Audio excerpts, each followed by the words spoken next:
Welcome to Kenton Teaches. Enjoy the video. Google Calendar Offline works in Chrome desktop and lets you view and edit events. You must be signed into your Google account in Chrome for the feature to work.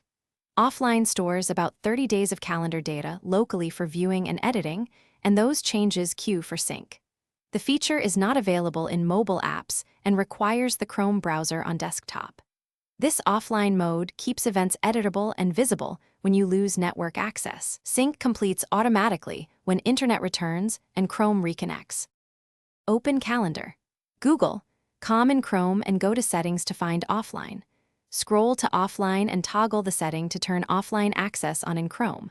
After enabling, choose the sync range, typically 30 days of data, to control how much calendar history stores locally. Confirm Chrome can store data on your device when prompted by the browser.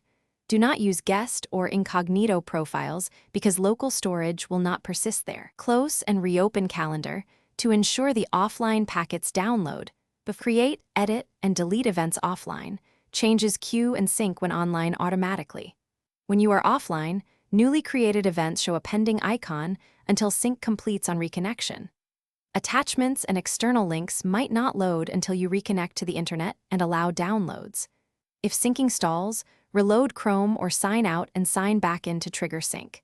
You can also clear local cache to reset offline data, but that removes the stored 30 days of events. Monitor Chrome storage and avoid low disk conditions for reliability.